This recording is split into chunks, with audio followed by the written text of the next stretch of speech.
तो मैं समाजवादी पार्टी के नेताओं को कह रहा हूं कि आप अगर घर में बैठ गए तो हमेशा के लिए बैठ जाएंगे। आइए हमारे साथ आ जाइए, हम आपको अपने कंधे पर बिठाकर आपकी राजनीति को इंशाल्लाह चमका देंगे। अखिलेश यादव आपको डुबा देगा और आपकी राजनीति को हमेशा के लिए दी एंड कर देगा, खत्म कर देगा। अब ये इनको सोचना है कि वो क्या करेंगे। तीसरी बात, यहां पर पिछले बार विधानसभा के चुनाव से किसको जिताया था आपने? किसको जिताया था? कौन सी पार्टी का था? अब कहां कूद कर चला गया? कुलाटी कहां मारा? अब उसका जिम्मेदार हमें हमने उसको कहा था कि बेटा कुलाटी मार के मोदी जी के गोद में जाकर चाय पी ले। हमने तो नहीं कहा था ना। अब जयंत चौधरी इस पर क्या बोलेंगे?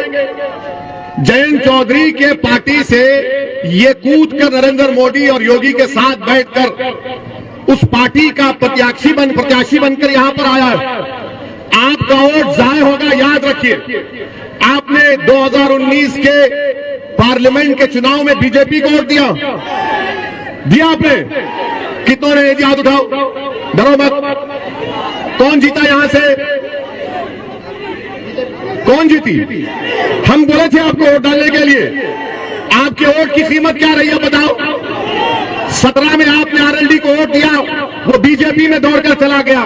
19 में आपने बीजेपी के खिलाफ यहां पर आरएलडी को वोट दिया, तब भी बीजेपी जीती। आपकी जिम्मेदारी नहीं है बीजेपी को सिर्फ हराना, आपकी जिम्मेदारी खुद कामयाब करो और बीजेपी को भी हराओ।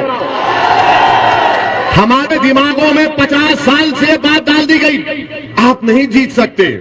मैं आपको मिसाल दे रहा हूं, हाथी होता है ना, तो बचपन से हाथी को एक मामूली सी जंजीर में बंद करके रख दिया जाता है, और जब वो हाथी बड़ा हो जाता है तो हाथी यही समझता कि जंजीर से जकड़ा हुआ हो। मैं आपसे कह रहा हूं, आप बहुत ताकतवर है, अल्लाह ने आपको बहुत ताकत दी, इन जंजीरों को तोड़ो, एक ताकत बनो। आपके मुकद्दर के फैसले आप खुद कर सकते हैं, बशर्ते कि आप अपने फैसलों पर एतमाद करें, बशर्ते कि आप पूरे अल्लाह की जात पर भरोसा करके अनीस के हक में अपने वोट का इस्तेमाल करिए। मैं आपको ये भी बताना चाह रहा हूं कि अगर जिंदगी हमसे वफा नहीं करेगी, अगर कोई कामयाब हो जाता है हमको खत्म करने के लिए, तब भी मैं आपसे कह रहा हूं कि अपने आंख में आंसू मत लाइए। हाँ, हमारी गाड़ी पर हमला हुआ, 4 गोलियां उन 2 लोगों ने चलाई, मगर अल्लाह जिसको बचाना चाहता उसकी कोई जान नहीं ले सकता। और हमारा तो अटूट इस बात पर ईमान है कि जब तक कुदरत फैसला नहीं करेगी किसी की इंसान की ना मौत आएगी, जब तक अल्लाह नहीं चाहेगा ना आपकी मौत आएगी, ना कोई आपका रिस्क छीन सकता है, ना कोई आपको बेइज्जत कर सकता है। तो ये तीनों चीजें हम लिखा कर लाते। हमको ये सप्पा आरएलडी मोदी नहीं देते। हम दुनिया में जिंदा हैं तो अल्लाह के रहमो करम पर जिंदा थे, हैं और रहेंगे। गोलियां चलाने वाले वही लोग हैं जिन्होंने महात्मा गांधी को कत्ल किया था। ये 4 गोलियां चलाए हम पर, अल्लाह ने हमको बचाना था। मगर मैं उन लोगों को फिर से कह रहा हूं, मैं मौत से नहीं डरता हूं, इंशाअल्लाह ताला मैं नहीं डरता हूं। मुझे मालूम है कि इन तमाम जितने दुनिया में लोग आते हैं, अपनी मां के पेट में पलकर जब दुनिया में आते हैं तो अल्लाह एक वक्त मुकर्रर कर दिया हर एक का, और हम और आप जाएंगे इस दुनिया से। मगर याद रखो, मैं मौत से नहीं डरता, ना मैं कत्ल करने वालों से डरता हूं, ना तुम्हारी गोलियां मेरी आवाज को दबा सकेंगी, ना तुम्हारी ताकत मुझे तुम्हारे ताल्लुक से डर में खौफ पैदा कर सकेगी। मुझ पर गोलियां क्यों चलाई गई? क्योंकि मैं बीजेपी की आंख में आंख डालकर आप गरीब मजलूम अवाम के हक की बात करता हूं।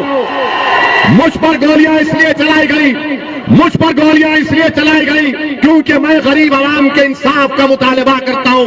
मुझ पर गोलियां इसलिए भी चलाई जाएंगी क्योंकि मैं हिस्सेदारी की बात करता हूं। मैं संविधान के दायरे में रहकर जब ये बात करता हूं तो इन जालिमों को पसंद नहीं आता। ये नादान, ये बुज़दिल ये समझते कि ओवैसी की जबान को खत्म कर दिया जाएगा गोलियों से। अरे तुम्हारे में दम है तो मारो गोली। मैं मगर अल्लाह ने फैसला किया कि तुम्हारी गोली से मेरी मौत होगी, तो मैं आपसे कह रहा हूं, आप अपने हर बेटे बेटे को, अपनी बेटी को मुझसे ज्यादा काबिल बनाना। अगर एक ओवैसी मरेगा तो तुमको मैं वसीयत करता हूं कि लाखों में तुमको मुझसे ज्यादा ओवैसियों को पैदा करना पड़ेगा। और याद रखो, हम दुनिया में आए तो जाएंगे, मगर अपने बेटों को, अपनी बेटियों को डॉक्टर बनाइए ताकि वो बीमारों का इलाज कर सके। अपने औलाद को जर्नलिस्ट बनाइए ताकि वो जालिम हुक्मरानों से बेबाकी से सवाल कर सके। आप अपनी औलाद को सियासतदान बनाइए, विधायक बनाइए, सांसद बनाइए, जिला परिषद में लेकर जाइए, चेयरमैन बनाइए, लड़िए। याद रखिए, जो ये चिड़िया होती है ना, जो आसमानों में उड़ती है, क्या वो अपने घोंसले में उड़ती है या बाहर निकलकर उड़ती है? जो चिड़िया घोंसले में उड़ती है, बाहर उड़ती है, तो क्या तुम सिर्फ अपने घोंसले में, उसके बनाए हुए घर में रहोगे या एक आजाद परिंदे की तरह रहोगे? उड़ो, अपने ख्वाबों को पूरा करो। याद रखो, तुमको डरने की ये जरूरत नहीं है, डरने और घबराने की जरूरत नहीं है। अल्लाह हमारे लिए काफी है, अल्लाह हमारे लिए काफी है। मेरे अजीज दोस्तों और बुजुर्गों, मैं आपको जज्बात में लाने के लिए नहीं कह रहा हूं। मैं आपसे यह भी नहीं कह रहा हूं कि मेरे हाल पर तरस खाकर तुम मंजलिस के हक में वोट का इस्तेमाल करो। मैं, अल्लाह जानता है, मैं दिल की बात, मेरी सोच और फिक्र आपके सामने रख रहा हूं। कल मोदी सरकार ने कहा कि ओवैसी तुमको जेड कैटेगरी की सिक्योरिटी देते। हमारे अतराफ में कहा गया 10-10 बंदूक लेकर लोग खड़े रह जाएंगे। हमने कहा, हम जब से राजनीति में आए हमने कभी सिक्योरिटी नहीं ली और न कभी लेंगे, इंशाअल्लाह ताला नहीं लेंगे। क्योंकि मेरा मानना यह है कि छपरौली की विधानसभा के लोगों को अगर उनकी जान का तहफ़्फ़ुज़ होगा, आपको सुरक्षा मिलेगी तो मुझे भी सुरक्षा मिलेगी। अगर उत्तर प्रदेश के गरीब को, दलित को, अति पिछड़ा समाज को, उसकी जिंदगी को हिफाजत मिलेगी तो हमको मिलेगी। मोदी जी, योगी जी, याद रखिए, ओवैसी को सुरक्षा देकर आप अगर पीरू खान को, जुनैद को, इखलाक को, रकबर को अगर सुरक्षा नहीं देंगे तो क्या फायदा मेरी सुरक्षा का? क्या फायदा मेरी सुरक्षा का? इस देश में, इस प्रदेश में गरीबों को सुरक्षा की जरूरत है। और योगी आदित्यनाथ का बड़ा बुलंद बांग दावा कि हमने क्राइम को खत्म कर दिया। तुमने कौन सा क्राइम खत्म किया, हमको तो नजर नहीं आता। हमने कल पार्लियामेंट में खड़े होकर कह दिया कि हमको जेड कैटेगरी की सिक्योरिटी की जरूरत नहीं है। आप अल्पसंख्यक समाज के, भारत के गरीबों को, मुसलमानों को, दलितों को, जितने गरीब, कमजोर, पिछड़े, दबाए हुए, उनको एक कैटेगरी का शहरी बनाइए।